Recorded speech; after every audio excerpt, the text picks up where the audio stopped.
Tak je 10 hodin, tak začneme. Já vás vítám na dnešním online webináři, který má název Praktická ukázka výuky večerní školy. A ukázka bude zaměřena na tvorbu klasifikačních modelů v prostředí R. Jmenuji se Vladka Kozojedová a jsem manažerkou pro kurzy ve společnosti Acrea. Na úvod bych vás chtěla upozornit, že dnešní webinář je nahráván, takže vám budeme moci dát k dispozici jeho záznam pro případ, že byste si ho chtěli ještě jednou prohlédnout. Chtěla bych vás také poprosit, abyste si vypnuli své mikrofony a zapínali je jen, když budete mít nějaké dotazy nebo připomínky, aby jsme se navzájem nerušili.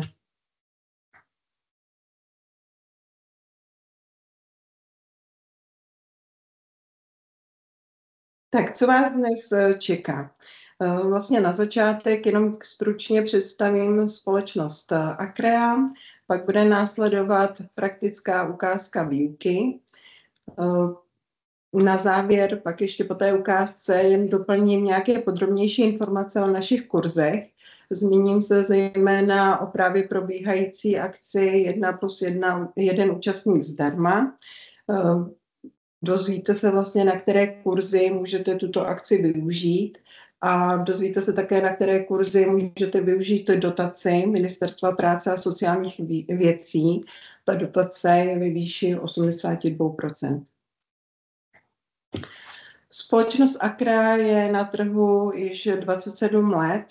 Dříve jste nás mohli znát pod názvem SPSS. Jsme partnery společnosti IBM, Predictive Solutions a společnosti Gravik a poskytujeme široké portfolio jak produktů, řešení, tak kurzů, které pokrývají celý analytický proces. U toho se krátce ještě zastavím, protože analytický proces začíná vlastně samotným sběrem dat, pro který využíváme produkty Remark, a to jak Remark Office, tak Remark Web Survey. Po případě pro sběr dat můžete ještě použít PS Questio Pro. Nazbíraná data pak dále analyzujeme pomocí statistického softwaru IBM SPSS Statistics anebo PS Imago Pro. A data můžeme dále využít pro vytvoření predikčních modelů pomocí data miningového nástroje IBM SPSS Modeler, po případě PS Clementine Pro. Všechny tyto nástroje a další volně dostupné pak využíváme i na našich kurzech při výuce, takže se s nimi tam můžete také seznámit. Na dnešní webinář jsme si připravili ukázku z jedné lekce nového kurzu večerní školy v ERKu. Uvidíte, jak vytvářet klasifikační modely v prostředí RStudio a zaměříme se zejména na rozhodovací stromy a logistickou regresi. Pokud vás toto téma zajímá, chtěli byste absolvovat celý večerní kurz, tak vám jako účastníkům tohoto webináře poskytujeme 10% slevu na nákup kurzu. Večerní škola začíná 6. března. Koná se každý čtvrtek od 17 do 19 hodin. Je to vlastně 10 online lekcí a postupuje se tam od takových těch základních pojmů až po složitější techniky statistické analýzy a přípravy dat. Pokud byste slevu chtěli využít, tak stačí při nákupu použít slevový kód SCHOLAR jako škola R. A ještě doplním, že tento kurz je vhodný jak pro začátečníky, tak mírně pokročilé. Já už teď předám slovo mé kolegyni a lektorce toho kurzu Broně Černé. Ještě dodám jen, pokud budete mít nějaké dotazy, tak se můžete ptát v průběhu ukázky anebo na konci webináře také ještě bude prostor pro dotazy a máte k dispozici také chat.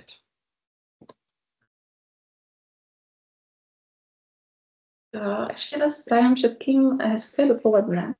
Ja teda začnem prezentáciou a za pár minút sa už presunieme k samotnej ukážke v RStudiu. No a predtým, ako začneme tou hlavnou témou, a teda klasifikačnými modelmi v prostredí RStudia, tak tu mám len jeden slajd informačne trocha k tej večernej škole, keďže väčšina z vás sa nejakým spôsobom o tému datovej analýzy v jazyku R zaujíma. aby sme si povedali, čo tá večerná škola vlastne bude obnášať. A pokiaľ to máte záujem, aby ste vedeli, či to je pre vás alebo nie.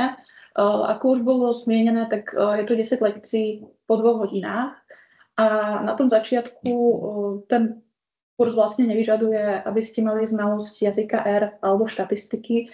Pokiaľ nejakú máte, tak to nie je samozrejme na škodu, ale ak ste úplný začiatočník, tak nemusíte sa báť, že by ste mali problém s tým pochopením toho jazyka R alebo tej štatistiky.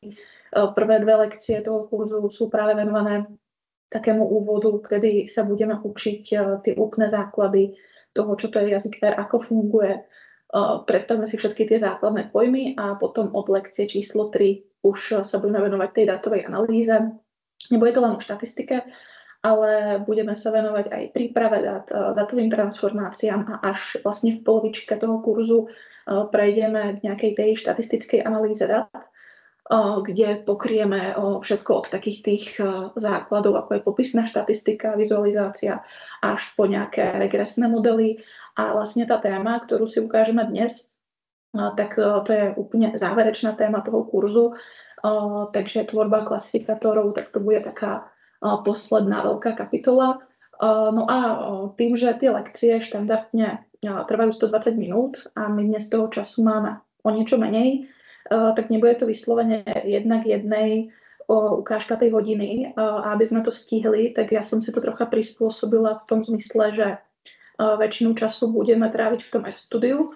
Väčšinu času si budeme ukazovať nejaké konkrétne výstupy, aby ste, hlavne tí z vás, ktorí s tým R-kom nepracujete, aby ste videli, čo to dokáže a ako to vlastne funguje. A trocha som oklieštila tú časť tej štatistickej teórie, ktorá na tom kurze bude, ale pre ten dnešok sa budeme zaoberať spíše tou praktickou stránkou toho, ako môžeme tú analýzu realizovať v tom R-ku. No a dnešná ukážka teda sa bude venovať tvorbe klasifikačných modelov. Ja tu mám niekoľko bodov a tie prvé 3, tie šedivé, tak to sú body, ktoré ja tu dnes ukazovať nebudem. Je to čisto len z tých časových dôvodov, ale je to niečo, čo v rámci toho kurzu by ste určite videli, teda pokiaľ máte aj vy sami nejaké skúsenosti s datovou analýzou, tak určite veľmi dobre viete, že sa nikdy nezačína tým, že by ste šli vytvoriť nejaký ten rozhodovací model, ale vždy tam je nutná nejaká príprava tej datovej matice. Tie data na ten dnešok už je mám pripravené, takže túto časť neuvidíte, ale chcem to len zmieniť, aby bolo jasné, že to je veľmi podstatná časť tej analýzy a keby máme toho času viac, tak by ste možno niečo z toho uvideli aj dnes, ale teda necháme si to na ten samotný kurz. A my dnes rovno začneme tým, že si vytvoríme model logistickej regrese, vytvoríme si aj model klasifikačného stromu a potom väčšinu času budeme venovať tomu, že budeme popisovať kvalitu tých modelov, teda ako dobre predikujú, povieme si niečo malo o tom, ako ich môžeme zlepšiť a naučíme sa aj, ako tie 2 modely, ktoré sú rozdielne, aj z hľadiska tej štatistiky, aj z hľadiska tej práce v tom R-ku, ako ich môžete porovnať a ako tie výsledky môžete nejak zaujímavo vizualizovať. No a teraz už pôjdeme k zadaniu tej dnešnej úlohy. Ja za chvíľu vám ukážem datovú maticu, kde tie pozorovania v nej sú rezervácie, ubytovania v nejakom hotelovom reťazci, ich tam cca 40 000 a u tých rezervácií máme nejaké základné informácie o tom, pre koľko hostí boli vytvorené, kedy boli vytvorené, na akú dlho, za akú cenu a veľa ďalších premenných, tie si všetky ukážeme. No a to hlavné, čo nás u tohto súboru bude zaujímať, je to, že veľká časť tých rezervácií, konkrétne 32%, bola zrušená predtým, ako došlo k začiatku toho ubytovania. A pokiaľ ste vy sami niekedy si robili rezervácie cez Booking alebo podobné služby, tak viete, že nie vždy, pokiaľ tú rezerváciu zrušíte, musíte to ubytovanie platiť, ale v závislosti na tých podmienkach niekedy vlastne neplatíte žiaden poplatok a je vám vrátená celá cena toho ubytovania. Čo z hľadiska toho hotelu rozhodne nie je dobrá situácia a vzhľadom na tú vysokú mieru rušenia tých rezervácií to pre ten hotel predstavuje veľkú finančnú stratu. Takže tým cieľom toho dneška bude ukázať si, ako by sme mohli vytvoriť model toho, ktoré tie rezervácie na základe tých parametrov majú veľkú šancu, že budú zrušené. A vlastne z hľadiska toho hotela by sme chceli docieliť to, že ešte predtým, ako ten hotel tú rezerváciu potvrdí, tak bude mať informáciu o tom, aká je pravdepodobnosť u tej danej rezervácie, ktorá príde, že bude zrušená. A v prípade, že tá pravdepodobnosť bude vysoká, tak môže ten hotel rozhodnúť, že takúto rezerváciu nepríjme. Takže to je tá úloha, ktorú si dnes ukážeme. A to prvé, čo by malo vždy byť bez ohľadu na to, či bude nasledovať logistická regrese alebo nejaká iná metóda, tak je zamyslieť sa nad tým, na tú úlohou datovo. Teda, či máme na tom vstupe v datovej matici, pretože to do veľkej miery potom ovplyvňuje samozrejme aj tú zvolenú metódu. A ja to tu mám napísané, že teda v tejto našej úlohe na jednej strane bude tá predikovaná premena závislá, to je premena booking status, ktorá má dve hodnoty. Buď to tá rezervácia bola zrušená, alebo nebola zrušená, nič iné vlastne nastať nemohlo. No a potom tam máme celú sadu premených, ktoré môžeme použiť pre tú predikciu, teda nezávislých, a tam máme kombináciu vlastne číselných premených aj kategorizovaných, takže tam je všetko možné, čo by tam aj z hľadiska toho mohlo byť. No a z názvu toho webináru vy už viete, že tá metóda, ktorú si ukážeme, tak to budú jednak tie rozhodovacie stromy a tá logistická regrese, ale väčšinou tento bod toho výberu tej správnej metódy nemusí byť taký jednoduchý, pretože aj pre túto úlohu tie dve metódy, ktoré si ukážeme, nie sú jediné, ktoré sa dajú použiť. Ja tu mám ešte vypísané nejaké ďalšie, ktoré by sa dali aplikovať, takže berte to skutočne ako ukážku tých možností toho, čo existuje, ale rozhodne nie nejaký vyčerpávajúci výklad všetkých tých metód, ktoré existujú. To, ktorá metóda kedy skončí ako tá najvhodnejšia, to sa dopredu ani nedá povedať. U týchto úloh tej klasifikácie to aj prakticky často funguje, takže sa vyskúša viacero tých prístupov a nedá sa úplne jednoznačne asi dopredu odhadovať, či lepší bude ten rozhodovací strom alebo tá logistická regrese, prípadne niečo iné. No a to, čím začneme za chvíľu už v tom RStudiu, tak to bude ten rozhodovací strom, takže ja som povedala, že vás veľmi tou teóriou trápiť nebudem, ale aby sme si aspoň stručne povedali, čo to ten rozhodovací alebo klasifikačný strom teda predstavuje, tak je to pomerne jednoduchá metóda štatisticky, ktorá na tom vstupe od nás nevyžaduje veľa tej práce z hľadiska prípravy dát. Teda, že nemusíte tie premenné vstupné, pokiaľ sú kategorizované napríklad, nejakým spôsobom špeciálne upravovať, čo je celkom rozdiel oproti tej logistickej regresii. Tie rozhodovacie stromy si dokážu poradiť aj s vynechanými hodnotami, s extrémnymi hodnotami. Sú veľmi ľahko interpretovateľné, pretože výsledkom nie je žiadna rovnica, ale je to len sada nejakých rozhodovacích pravidiel. No a rozhodovacie stromy pod sebou skrývajú nie jednu metódu, ale pomerne veľa rôznych variant algoritmov. No a my si dnes ukážeme len jeden z nich. A to bude ten prvý, a to je algoritmus CART. A na tomto slajde ešte máte vlastne náznak toho, čo za chvíľu uvidíme v tom R-ku, čo to vlastne je ten rozhodovací strom. A bude to fungovať tak, že vždy na začiatku bude nejaký jeden výchozí úzel, ktorý sa ďalej bude podľa nejakých tých nezávislých premenných vetviť. A to vetvenie bude pokračovať, obvykle má niekoľko úrovní, až doputujeme k nejakému koncovému uzlu, v ktorom bude daná tá predikcia. Takže my sa postupne budeme pozerať na základe hodnot tých premenných, kam tá rezervácia spadá, a v nejakom tom koncovom uzle dostaneme tú informáciu o tej predikovanej hodnote, či tá rezervácia teda bude zrušená alebo nie. No a tie stromy sa delia teda podľa toho, ako sa vetvia, buď to na binárne alebo obecné. Tie binárne, tak to si môžete všimnúť, to spočíva v tom, že vždy môžete vetviť len do 2 ďalších uzlov, takže obvykle bývajú pomerne dlhé, čo môže potom pri tej grafickej reprezentácii toho stromu byť trocha nepraktické, ale zároveň oni sú výpočetne jednoduchšie a obvykle rýchlejšie, takže pokiaľ máte rozsiahlejšie súbory, tak ten výpočet môže byť o niečo rýchlejší. Tie obecné stromy tie umožňujú to vetvenie do viacerých úrovní, takže tam tá interpretácia býva častokrát jednoduchšia, ale zasa môže to byť pre tie veľmi veľké datové súbory výpočetne zložitejšie. No a teraz už sa presunieme do RStudia a k tej praktickej ukážke. Taký hlavný rozdiel toho dneška oproti tomu kurzu bude, že ja tu ten skript už mám pripravený, takže mám ho celý napísaný. V rámci toho kurzu my tie skripty budeme spoločne vytvárať, takže tam to vždy budeme spoločne písať a všetko si budeme vysvetľovať. Aby sme dnes niečo stihli, tak ja ten skript som napísala dopredu, ale samozrejme popíšem vám, čo sa tam deje. Nebude to len o tom, že by som tu spúšťala tie výstupy, ale vždy si povieme aj nejaký základ toho, čo sa tam vlastne deje.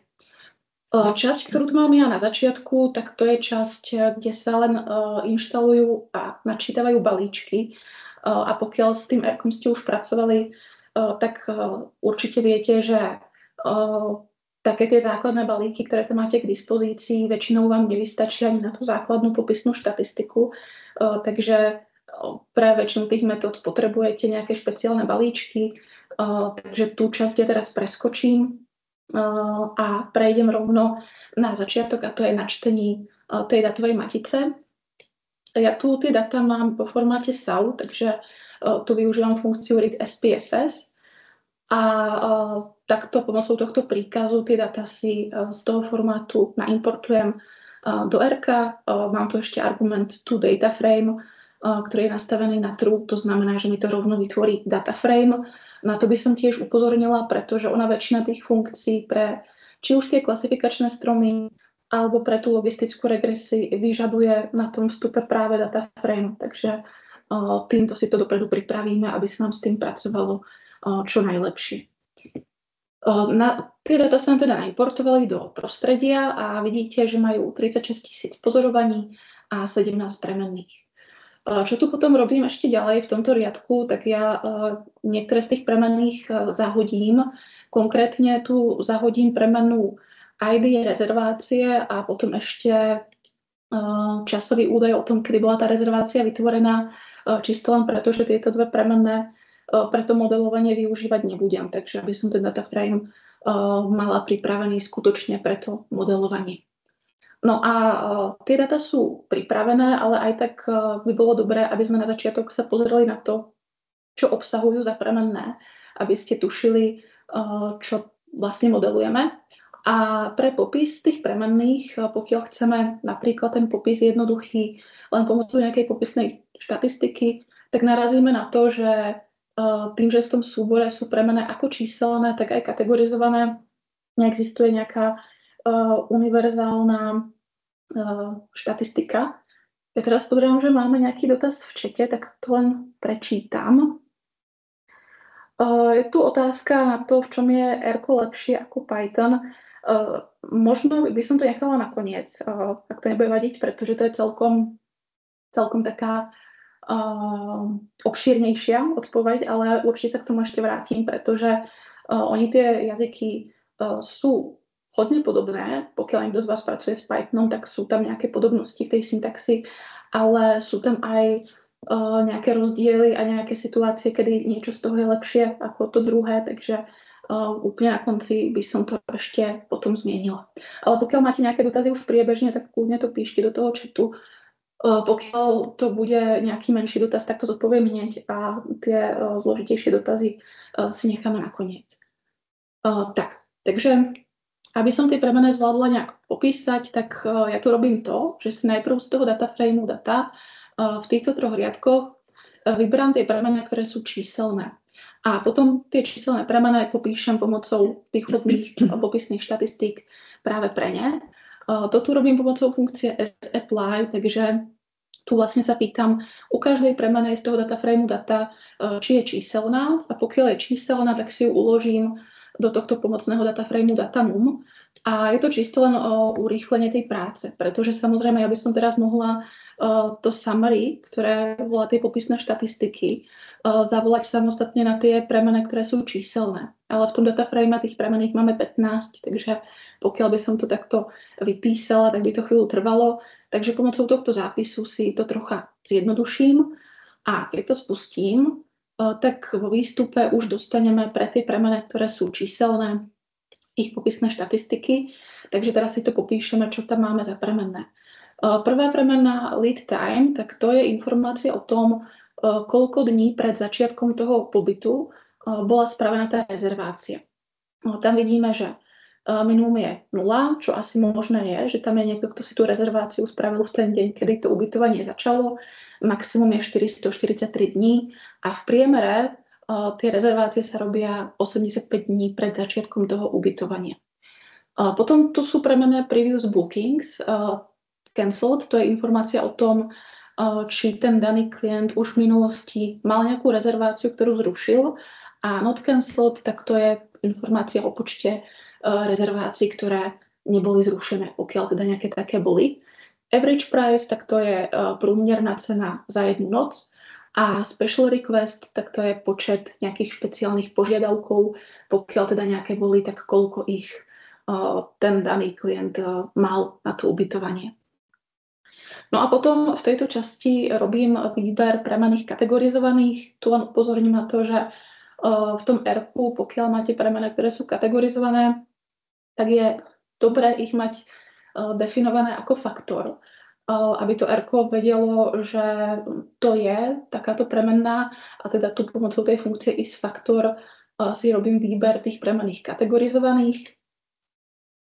A tu ten výstup funkcie summary vidíte, že už je iný. Už to nie sú popisné štatistiky, ale sú to četnosti a sú to vlastne kategórie jednotlivých premenných. U tých kategorizovaných premenných, na čo dávajte pozor, tak to sú práve tie četnosti. Aby sa vám nestalo, že tam budete mať nejaké kategórie, ktoré sú máločetné. To potom môže mať zejména u tej logistickej regresii dosť negatívne dopady. Ale ako som už zmienila, tento súbor je predpripravený, takže tu by sa to stať nemalo. A zase si to len zhrnieme, čo to máme za premenné. Adults number, tak to je počet dospelých, ktorí boli v rámci toho ubytovania. Children number, tak to je počet detí. Weekend nights je počet nocí víkendových. Weeknights je počet nocí počas týždňa. Type of meal, tak to je, či ten daný klient mal nejaké stravovanie. Väčšina teda nemala žiadne, väčšina mala snídaní, potom bola nejaká plná penze a potom tu sú nejakí, ktorí nemali žiadne. Potom parking, to je informácia o parkovaní. Segment type, tak to je informácia o tom, odkiaľ prišla tá rezervácia. Repeated, tak to je čisto len informácia o tom, či sa jedná o nejakého už klienta z minulosti alebo nie. A to hlavné, čo nás zaujíma, to je tá posledná premena status, kde vidíme informáciu o tom, koľko máme tých rezervácií, ktoré boli zrušené a koľko máme takých, ktoré zrušené neboli. A tu vidíte to vysoké číslo, takmer 12 000 zrušených rezervácií. Takže to je to, čo sa teraz budeme snažiť nejakým spôsobom popísať a predikovať. No a pozerám, že tu máme ďalší dotaz. Teraz si nesom istá, či úplne správne chápem. To s tým faktorom, to sa robí čisto preto, že veľmi veľa funkcií v tom R-ku, pokiaľ napríklad by ste chcela teraz vykresliť graf, že by ste sa chcela pozrieť na průměrnú cenu ubytovania u tých rezervácií, ktoré boli zrušené a ktoré neboli, tak pokiaľ by ste nemala tú premenu status definovanú ako faktor, tak taká tá základná funkcia by to ani nevykreslila. Ono to R skutočne, pokiaľ je niečo kategorizovaná premenná, tak veľa tých funkcií vyžaduje, aby tá premena, ktorá je kategorizovaná, bola definovaná ako faktor. Je to taká ako keby technikália, ktorá je nutná, aby tie funkcie fungovali tak, ako majú. Pokiaľ by som ja teraz tie premene nemala definované ako faktor a zavolala by som na ne tú funkciu summary, tak by som tu nevidela tie četnosti, ale videla by som tam pre ne tie popisné štatistiky ako minimum, maximum a tak ďalej.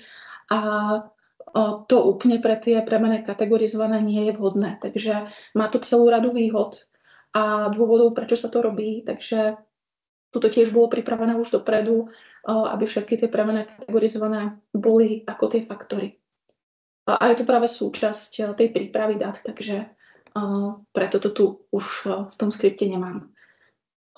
Tak, máme tam nejaký ďalší dotaz, ale to sa týka toho Pythonu, takže to nechám na koniec tej ukážky. A teraz už sa presuniem k tvorbe prvého modelu a to bude ten rozhodovací strom. Ja vám tu teraz ukážem funkciu rpart, ktorá vytvára práve ten rozhodovací strom pomocou balíčku kart. Teda nie pomocou balíčku kart, ale pomocou algoritmu kart. A môžete si všimnúť, že ten zápis pre vytvorenie rozhodovacieho stromu je veľmi jednoduchý. Zavoláte funkciu rpart a potom vlastne v tejto časti si definujete ten model. Takže tu ja definujem, že tá moja premena, ktorú chcem predikovať tým stromom, tá premena závislá je ten status. Potom je tu tento symbol tilde, ktorý sa obecne v R používa, keď máte akýkoľvek model, nie len pre ten rozhodovací strom, ale napríklad aj lineárne regrese alebo logistické regrese. A vlastne za tú tildu píšete tie potenciálne nezávislé premenné. A ja tu mám za ňou tento symbol tečky, čo znamená, že ja ako tie možné nezávislé premenné zoberiem všetky premenné, ktoré sú v tom dataframe data. Takže pokiaľ tam necháte tečku, tak sa zoberie všetko z toho dataframeu. Pokiaľ by ste nechceli všetko, tak by ste to museli na tú tildu vypísať. No a ja teda neviem, ktoré z tých premenných budú pre ten strom najlepšie, takže preto nechávam na výber všetky, ktoré tam sú. Rovno to spustím, ten strom sa odhadne veľmi rýchlo, aj napriek tomu, že máme 40 000 pozorovaní, tak toto R zvláda ešte pomerne dobre.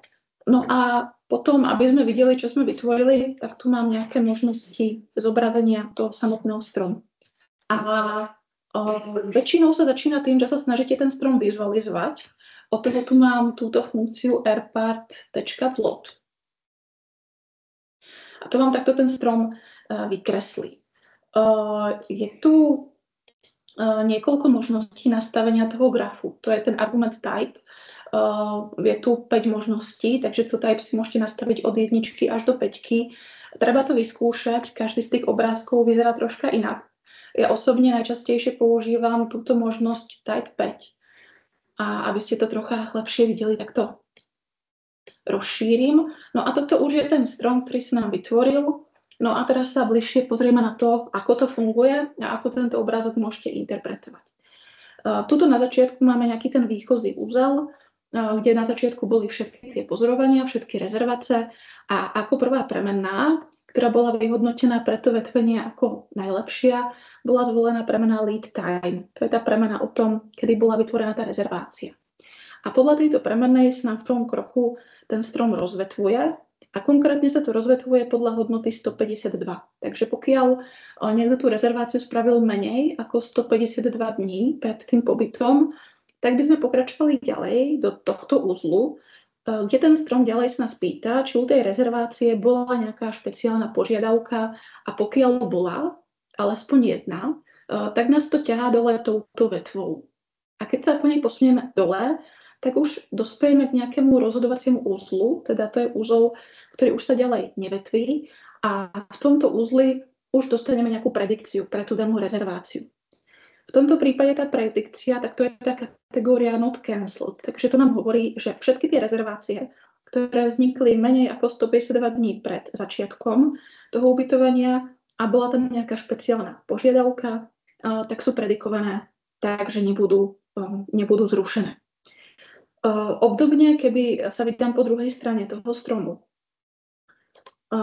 tak Tuto sa dostaneme do úzlu average price, kde sa nás ten strom pýta, či tá rezervácia bola drahšia ako $100 za noc alebo nie. A pokiaľ áno, tak nás to vedie do tohto úzlu cancelled, kde vlastne to predikuje, že pokiaľ budeme mať rezerváciu, ktorá vznikla viac ako 152 dní pred začiatkom ubytovania a tá cena bola väčšia ako $100, tak bude zrušená. Okrem tej predikovanej hodnoty, ktorú tu máme, tak tu máte ešte dve čísla. Jedno číslo v procentech, 9%, to nám vyjadruje, že v tých našich datách, ktoré teraz používame pre ten výpočet, máme 9% takýchto klientov, ktorí mali tú cenu väčšiu ako $100 a zároveň to lead time mali väčšie ako 152. No a to druhé číslo, to 0,95, to už nám hovorí niečo o kvalite predikcie v tom danom úzle. Teda to nám hovorí, že z tých 9%, ktoré skončia v tomto úzli, tak 95% z nich skutočne tú rezerváciu zrušilo. Takže pokiaľ by ten strom fungoval 100% a nerobil žiadne chyby, tak my by sme tu chceli vidieť ideálne všade jedničku, teda 100%. Ale keď sa na to pozriete, tak to sa nikde nestalo. Máme tu úzly, kde tá chybovosť je väčšia, niekde je menšia, takže rozhodne ten strom, tak ako ho máme, nie je dokonalý a robí nejaké chyby. No a na to sa teraz pozrieme trocha podrobnejšie. Aké tie chyby robí a ako ich môžeme zlepšiť. No a možno ešte predtým, tak ja spustím tento riadok as rules, čo je taká alternatíva zápisu toho stromu, pretože pokiaľ ten strom je viac rozvetvený ako tento môj, tak oni tie stromy môžu byť pomerne neprehľadné, takto graficky, a alternatívne môžete ten strom vyjadriť takto pomocou tých rozhodovacích pravidiel. Takže toto tu, to vždy reprezentuje jeden ten konečný úzel, nejaké to rozhodovacie pravidlo, ktoré vám povie, ako máte zaradiť to pozorovanie. Toto rozhodovacie pravidlo, tak to je ten zelený úzel, ktorý sme si pred chvíľou popísali v tom obrázku. A práve tento zápis tých pravidiel takto textovo, tak to je niečo, čo sa používa, pokiaľ by ste chceli napríklad ten strom, ktorý si vytvoríte v R-ku, implementovať v nejakom inom softvéri, tak tento zápis to je niečo, čo je prenositeľné aj medzi inými programovacími jazykmi. Tiež ten obrázok, to je veľmi ťažko implementovateľné prakticky kdekoľvek. Takže je to taká alternatíva, pokiaľ ten obrázok už je hodne neprehľadný, zobraziť si takto tie rozhodovacie pravidlá. No a teraz už pôjdeme k tomu, pokiaľ by sme chceli ten strom zlepšiť, ako na to. Tu by vás mohla napadnúť otázka, prečo ten strom zastavil takto v tej úrovni, kde zastavil. A každý ten algoritmus má práve nejaké pravidlá, ktoré rozhodujú o tom, kedy ten strom prestane rásť, kedy už sa prestane vetviť. Tých kritérií je niekoľko. Nie je to len jedno kritérium, obvykle ich býva pomerne hodne, ale v prípade tohto stromu, ktorý sa nám vytvoril, to kritérium, na základe ktorého to zastavilo, tak to bolo kritérium, ktorému sa hovorí complexity parameter. V tom R-ku sa značí ako CP. A je to taká metrika, ktorá sa snaží popísať kvalitu toho modelu. Aby ste to lepšie pochopili, tak ja teraz spustím tento riadok plot CP pre ten môj vytvorený strom. No a čo tu máme na tomto obrázku? Tu máme na tej ose x-ovej tú metriku CP. Potom tu máme size of tree, teda veľkosť toho stromu. A na tejto ose y-ovej, aby som vám to zjednodušila, tak to je metrika, ktorá sa snaží popísať nejakým spôsobom chybovosť toho stromu. No a tak ako to v tom R-ku funguje defaultne, tak je tam nejaká prednastavená hodnota toho CP. Ak si to teraz dobre pamätám, tak to je niekde na úrovni 0,01 cca.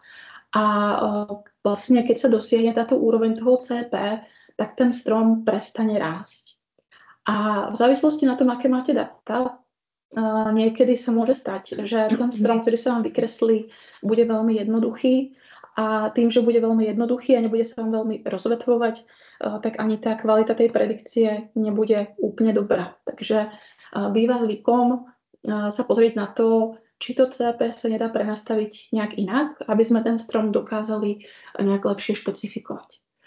No a keď sa na to pozriete na ten obrázok, tak ono, čím je to CP nižšie, tak tým je tá chybovosť toho stromu menšia.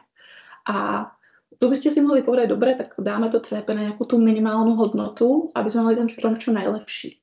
Lenže pokiaľ by ste to CP znižovali stále viac a viac, tak by ste narazili na to, že ten strom by mohol mať problém, ktorému hovoríme preučenie, teda, že ten strom bude už natoľko komplexný, že on sa tie vaše data akoby naučí naspamäť. A potom, pokiaľ by ste takýto strom aplikovali na iné data, na nejaké nové rezervácie, tak tam by mohol fungovať o mnoho horšie. A to my, pokiaľ tvoríme ten rozhodovací model pre predikciu, určite nechceme. My potrebujeme, aby ten model, ktorý vytvoríme, nefungoval len na tých historických datách, ale aj na tých nových datách, kde ho budeme používať. Takže je nutné voliť taký kompromis. Teda chceme to CP čo najnižšie, ale zároveň nechceme, aby nastalo to preučenie. A aby sme toto dokázali nejak okontrolovať, že to preučenie toho modelu nenastane, tak ten prístup prakticky, ktorý sa robí, je rozdelenie tej vašej datovej matice na testovaciu a trénovaciu množinu, kde u tej testovacej množiny, u tej trénovacej množiny ten model vytvoríme.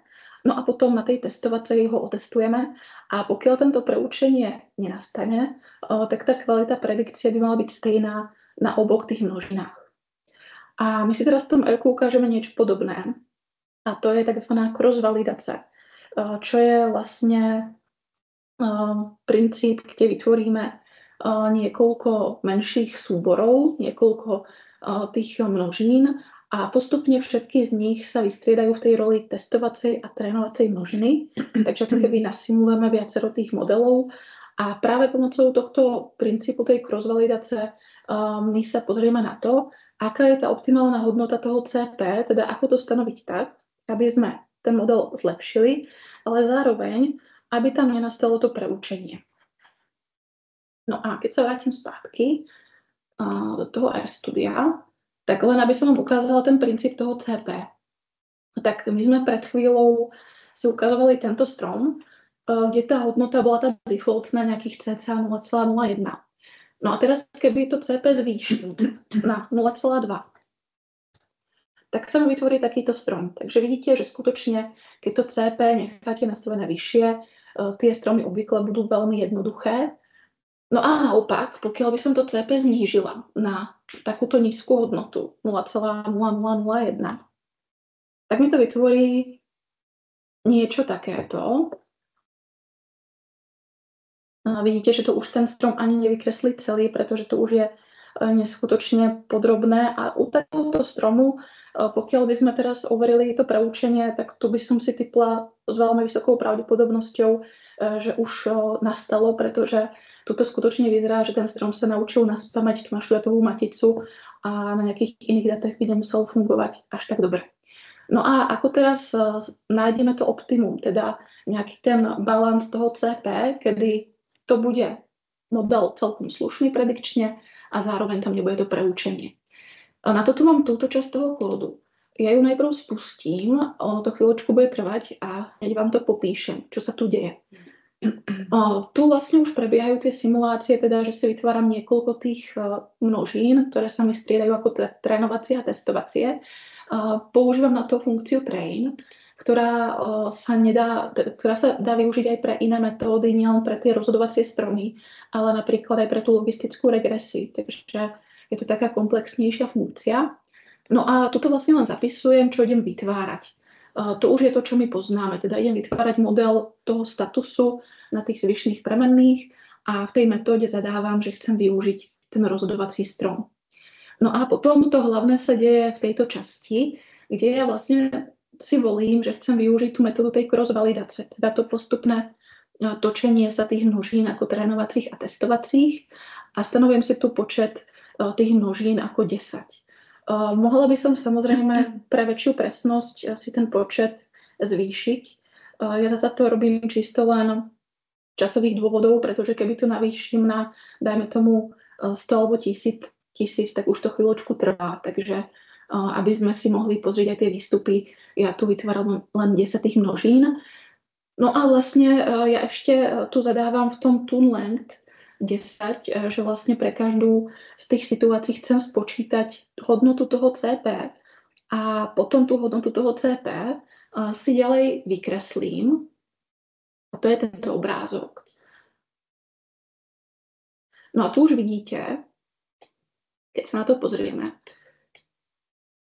tak tu vidíme na ose x-ovej to CP a čo vidíme na ose y-ovej, tak to je presnosť toho modelu, ktorá vznikla z tej cross-validace. A čo my tu hľadáme? No my chceme čo najväčšiu presnosť, takže pozrieme, kde tá krivka má svoje maximum. Ona má maximum tu na začiatku a my chceme to korešpondujúce CP tomuto bodu, kde tá presnosť je najvyššia. Ono samozrejme, keby som tých simulácií spravila viac, tak tá krivka by sa zmenila, ale my ich máme len 10, takže to je trocha jednoduchšie. Aby som zistila tú optimálnu hodnotu toho CP, tak robím v tomto riadku, kedy sa odkazujem na tú najlepšiu hodnotu, no a to je táto konkrétna hodnota. Takže takto pomocou simulácií som dospela k nastaveniu toho parametru CP, ktorý potom použijem a ešte vám ukážem ten vytvorený strom, takže vidíte, že to, čo sa nám vytvorilo po tom nastavení toho CP, tak je to podrobnejšie ako ten prvý strom, ktorý som vám ukazovala, ale nie je to tak podrobné ako tá ukážka, kde to CP som si dala na to 0,0001. No, to sme dospeli k nejakej teda, nechcem povedať finálnej podobe toho stromu. Ono ešte, aby sme tu mohli ďalej upravovať rôzne jeho parametre, pretože to CP je len jeden z nich. Ale z tých časových dôvodov ja sa teraz posuniem ďalej a posuniem sa na to, že u tohto stromu by som chcela popísať, aká je tá jeho presnosť, aká je tá jeho kvalita. A aby to bolo možné, tak to, čo sa deje tu, v týchto troch riadkoch, je, že ukladám predikované hodnoty a pravdepodobnosti pre tie jednotlivé pozorovania v datovej matici. Takže kedykoľvek chcete uložiť niečo z toho modelu, či už rozhodovacieho stromu alebo regresnej analýzy, tak používa sa funkcia predict, kde dáte ako prvý argument ten model. No a tuto v tom type, keď dám class, tak to znamená, že chcem uložiť predikovanú hodnotu a keď dám prop, tak to znamená, že chcem uložiť pravdepodobnosť, že tá daná hodnota nastane. Takže to je len vlastne predispozícia, aby sme si mohli spočítať nejaké ďalšie ukazatele presnosti toho modelu. No a tu sa ešte vrátim teda na posledný slajd do prezentácie. Ono tých rôznych štatistík tej kvality modelu je skutočne hodne. Jednu z nich už ste videli pred chvíľou, to je to accuracy, čo je vlastne taká celková presnosť toho modelu, teda koľko procent tých hodnot predikuje správne. Ale to accuracy je pomerne taká všeobecná štatistika, z ktorej nie vždy získate tú informáciu, ktorú by ste chceli, pretože my v našom prípade tých rezervácií by sme sa asi viac chceli zamerať na to, aby sme zistili, ktoré tie rezervácie sa rušia. A tam by sme chceli, aby ten model fungoval čo najlepšie.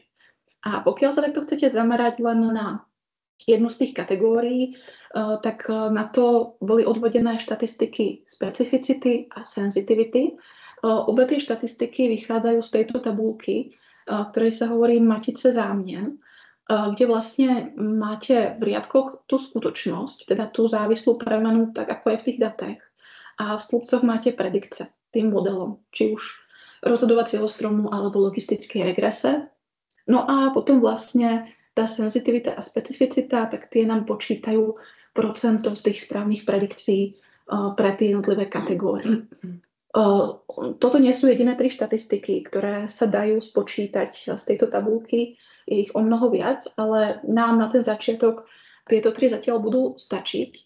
A ja si ich tu počítam pomocou funkcie Confusion Matrix, kde sa práve používajú tie predikované hodnoty, ktoré som si predtým uložila a potom tie skutočné hodnoty.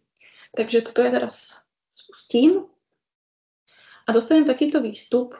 Vidíte, že tých štatistík to je skutočne mnoho. Takže ja teraz nebudem prechádzať všetky z nich. To si necháme na ten samotný kurz, ale prejdeme to, čo nás tu zaujíma najviac. A toto tu na začiatku, to je tá matica zámien. To, čo som mala v tej prezentácii, tu len pozor na to, že je to tu otočené, teda, že tu máme v stĺpcoch tú skutočnosť, čo bolo v tej datovej matici, a v riadkoch máme to, čo sme predikovali. Takže táto hodnota 22 420, to znamená, že my sme v tých datách mali 22 420 rezervácií, ktoré neboli zrušené, a správne sme predikovali, že neboli zrušené. Správna predikcia to je aj táto hodnota, takže to sú tie rezervácie, ktoré boli zrušené a ten model to aj správne predikoval. No a tieto zvyšné dve čísla, tak to už sú chyby, ktoré robí ten model. Takže tu sme sa netrafili a tieto dve čísla, tak v ideálnom prípade, pokiaľ by sme vytvorili perfektný model, by boli rovné nule. No a tá celková presnosť toho modelu, to je toto číslo, takže v tomto momente ten rozhodovací strom správne predikuje 84% tých hodnot toho statusu. No a nás potom ešte zaujíma práve tá senzitivita a specificita. To je vlastne informácia o tom, ako dobre predikujeme tie jednotlivé kategórie. Tá senzitivita, tá sa týka práve predikcie tej kategórie, ktorú ja som si tu nastavila v tom skripte ako positive, not cancelled. Takže to si je dobré pamätať, že tá senzitivita sa vždy vzťahuje k tomu, čo tu zadáte ako to pozitív. Takže tú kategóriu tých nezrušených rezervácií, tam tá naša predikcia funguje na takmer 92%, čo je celkom slušné. A tá specificita, tá sa týka tej kategórie tých zrušených rezervácií. No a tam sa môžete pozrieť na to, že to je o mnoho horšie. Tam je to len nejakých 68%. Takže preto som aj hovorila, že tá celková presnosť nie vždy je dostačujúca. Je dobré sa pozrieť aj na tú senzitivitu a specificitu, pretože môžete zistiť, že vlastne ten model nefunguje tak, ako by ste potrebovali. A v našom prípade teda rozhodne takáto hodnota asi by nebola postačujúca preto, aby sme s takým modelom pracovali. No a čo teda ďalej? Ja teraz namiesto toho, aby som ďalej vylepšovala ten rozhodovací strom, čo rozhodne možné je, tak ukážem alternatívu v podobe logistickej regrese.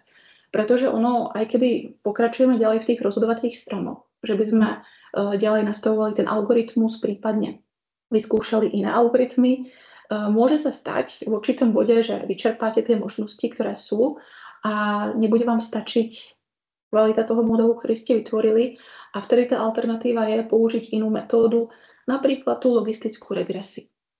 A tu už ja tu mám ďalej vytvorenú pre ten stejný príklad. Takže znova si môžete všimnúť, že ono sa samozrejme zmenila funkcia. Tým, že to je logistická regrese, tak už to je funkcia GLM.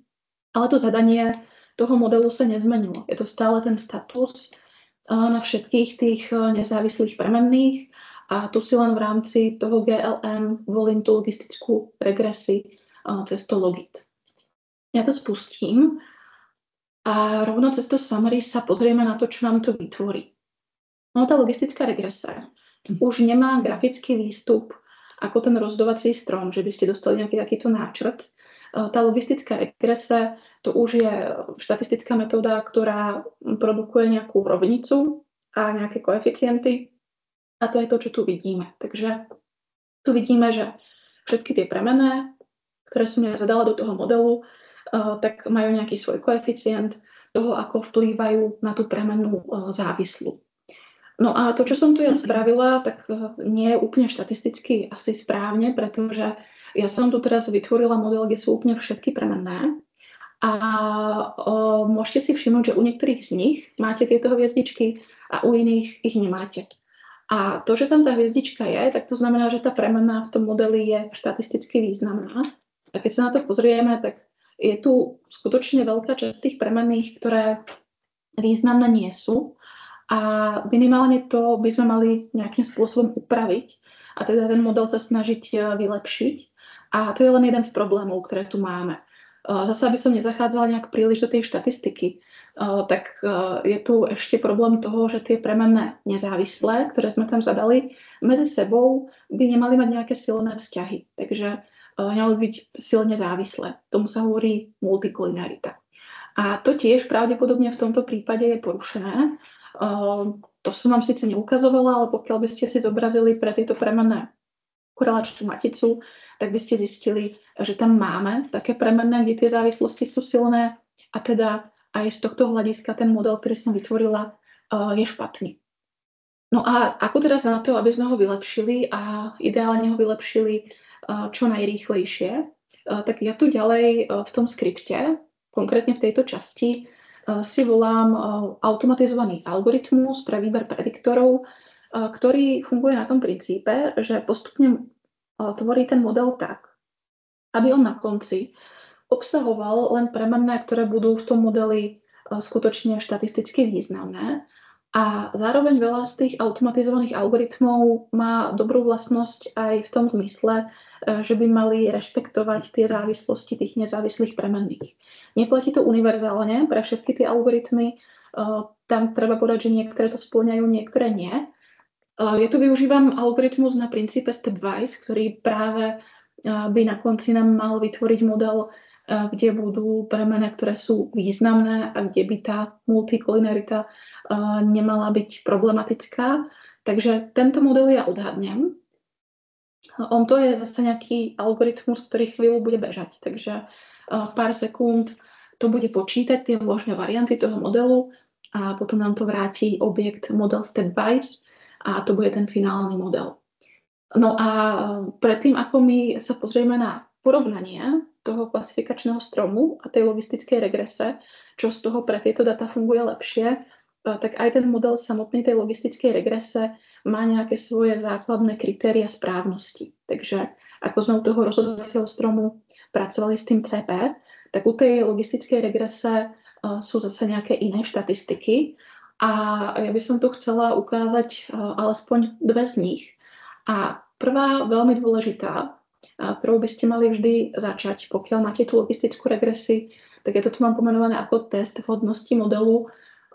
A to je vlastne test, ktorý testuje, že ten váš model, ktorý ste vytvorili, v mojom prípade ten model stepwise, je lepší ako model, kde bola pouze konštanta. Ten vytváram v tejto časti toho skriptu. Takže tu ten status modelujem len pomocou nejakej úrovňovej konštanty. No a v tomto teste vy vždy chcete vlastne dospieť k záveru, že ten váš model je lepší.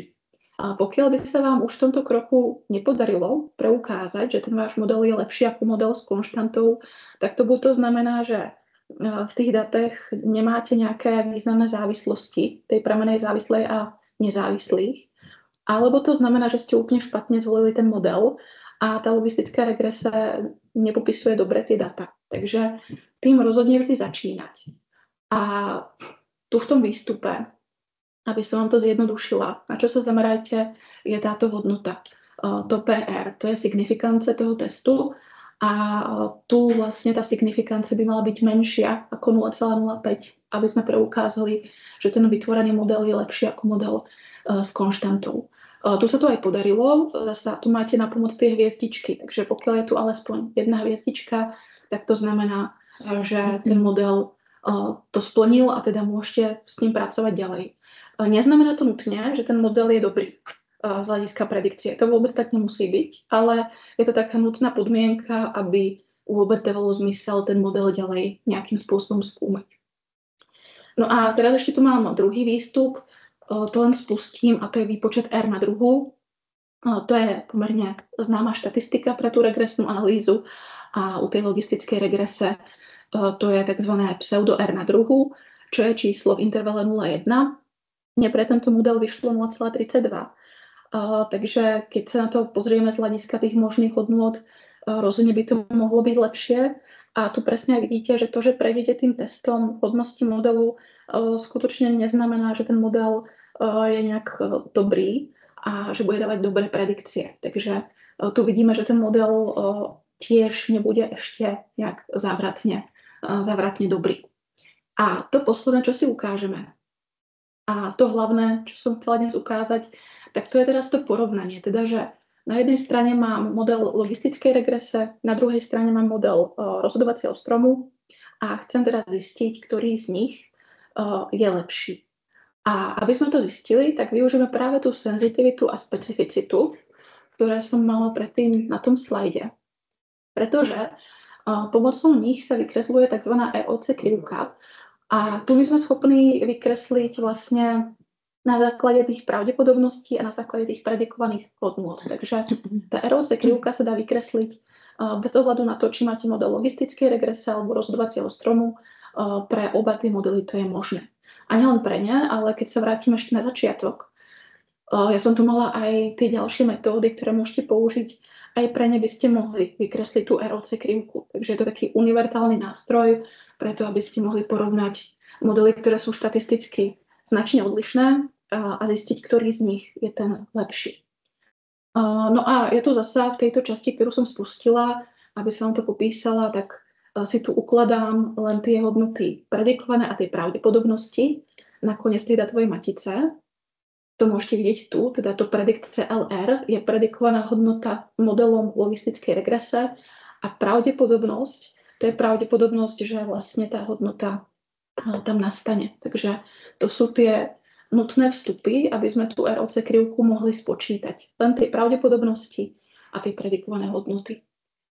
No a ja tu teda už prejdem k tomu, že vykreslím tie krivky. Tu mám vlastne len balíčky, ktoré na to používam. Potom si tu vytváram medzivýpočet pre tú ROC krivku, ale tu si môžete všimnúť, že skutočne nevyužívam nič iné, len tú premenu data status a potom pravdepodobnosť toho daného modelu. Takže pravdepodobnosť LR, to je z logistickej regrese a pravdepodobnosť strom, tak to je z toho rozhodovacieho stromu. No a potom to už len vykreslujem v tejto časti, takže to vykreslíme a pozrieme sa na ten obrázok, čo nám to hovorí. Tak prvé, čím začnem, tak na ose x-ovej je specificita a na ose y-ovej je senzitivita. Takže tie dve charakteristiky, ktoré sme si popisovali. A potom tu je takáto diagonála, ktorá si môžete predstaviť, že reprezentuje situáciu, kedy by ste sa o tej závislej premennej, o tom statuse rozhodovali na základe toho, že by ste si hodili mincov. Takže by ste mali nejaký náhodný generátor. A tie krivky, tá modrá a oranžová, tak tá modrá, to je krivka toho rozhodovacieho stromu a tá oranžová, to je krivka logistickej regrese. Čím sú tie krivky vyššie od tej diagonály, tým je ten model samozrejme lepší. Takže vy vždy chcete, aby tie krivky boli nad tou diagonálou.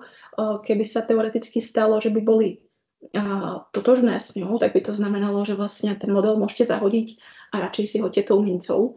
No a čím sú vyššie, tak tým je ten model lepší. A v ideálnom prípade ste schopní niekedy aj vizuálne povedať, ktorý z tých modelov je lepší. Tu ale to nie je také jednoduché, pretože v časti toho obrázku to vyzerá na tú oranžovú krivku, že je vyššie a v časti tá modrá krivka. Takže to vyzerá, že vlastne sa to nedá jednoznačne povedať, či je lepší ten model logistickej regrese alebo toho klasifikačného stromu.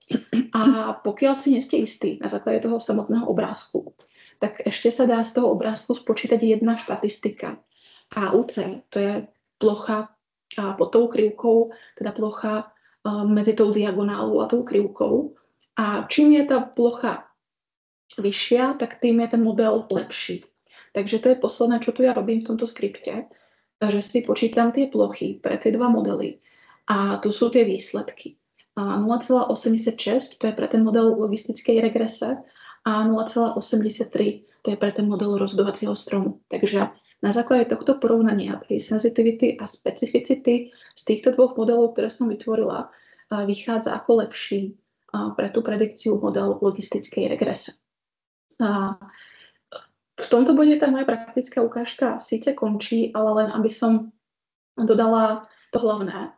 Tak pokiaľ niekto z vás má s tým skúsenosti, tak viete, že či už 0,86 alebo 83, to je stále pomerne málo. U toho AUC chceme väčšinou hodnoty minimálne 0,92, takže neberte to tak, že ja som teraz vytvorila model, ktorý je dokonalý a vhodný pre predikciu, ale na to, čo sme tu vlastne stihli, že to je len úplný základ, tak k niečomu sme dospeli a určite sú spôsoby, ako by sme to mohli ďalej zlepšovať.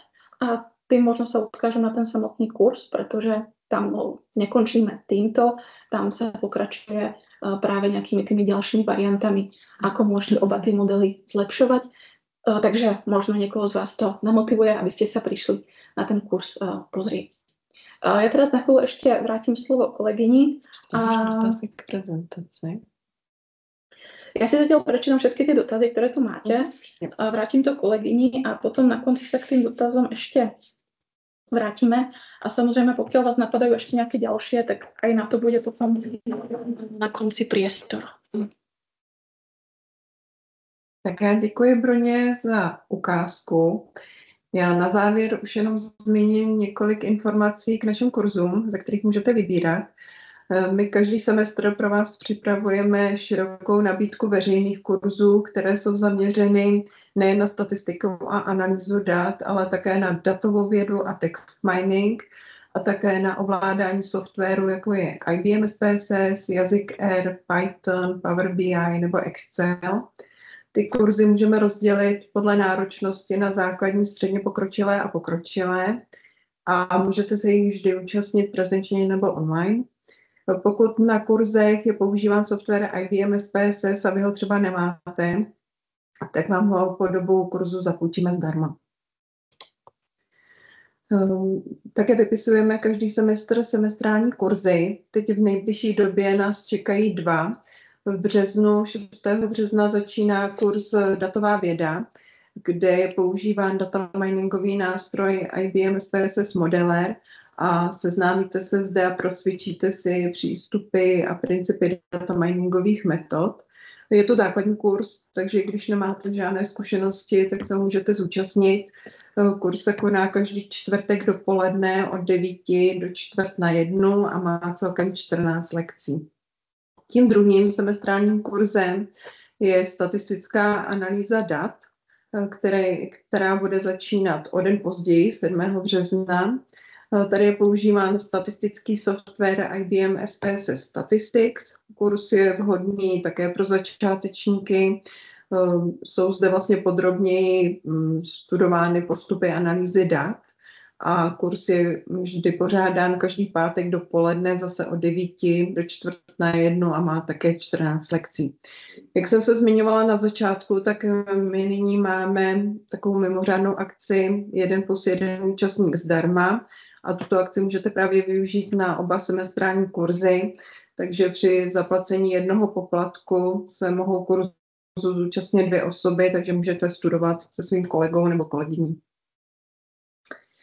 Pokud vás zaujme nějaký náš veřejný kurz, ale nehodí se vám termín nebo třeba zrovna není vypsán, tak vám můžeme nabídnout individuální výuku, která má určitě výhodu, protože se domluvíme na vhodném termínu a také lektor může přizpůsobit vlastně tempo výuky vašim potřebám.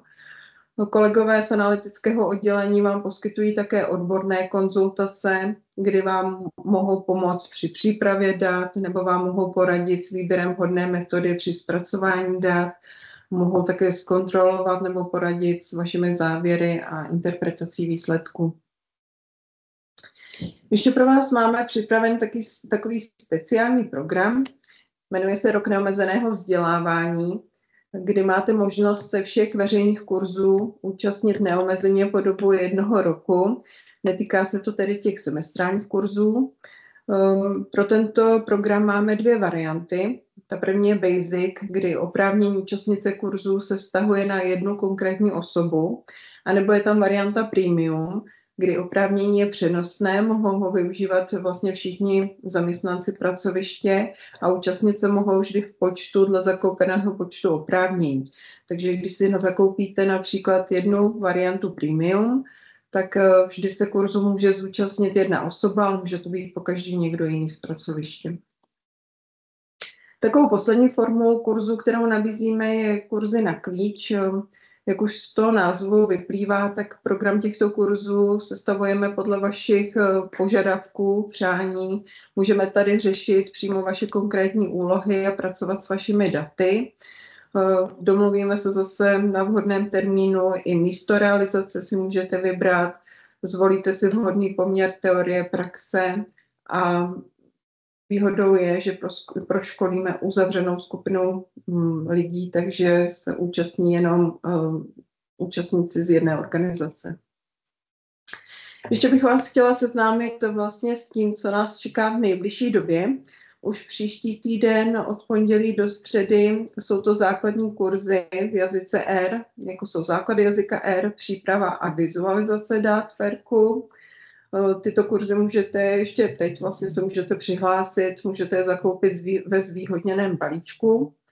Další týden nás potom budou čekat základy statistiky v jazyce R a v březnu jsou to pak 2 středně pokročilé kurzy, což je korelační a regresní analýza v ERKu.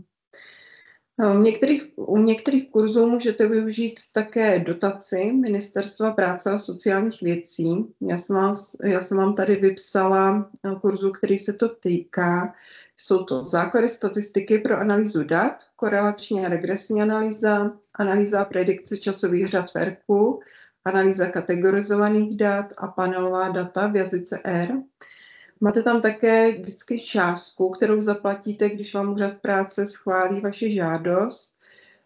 Tady bych chtěla jenom upozornit, že je vždycky nutné se přihlásit nejpozději 30 dní před zahájením kurzu, protože úřad práce má právě 30 dní na schválení vaší žádosti a mohou se vlastně účastnit občané České republiky, ať už jsou zaměstnaní, nezaměstnaní, studenti starší 18 let nebo rodiče na rodičovské dovolené. V tomto roce jsme pro vás připravili ještě jednu novinku, která se týká jazyka R a je to nový videokurs Základ jazyka R, který je vhodný pro samostudium. Takže když nemáte třeba čas se účastnit našich veřejných kurzů, tak toto je určitě hodná volba. Ten videokurs má celkem 6 lekcí, 20 videí, obsahuje jak data, tak výukové materiály a své dovednosti si pak můžete i ověřit na testech, které jsou taky součástí toho videokurzu. No a na závěr bych vás chtěla ještě pozvat na náš další online webinář. Bude to statistika ke kávě. Bude zaměřená na diskriminační analýzu. Konat se bude 24. února od 14 hodin, takže pokud budete mít zájem, můžete se přihlásit zase na našich webových stránkách.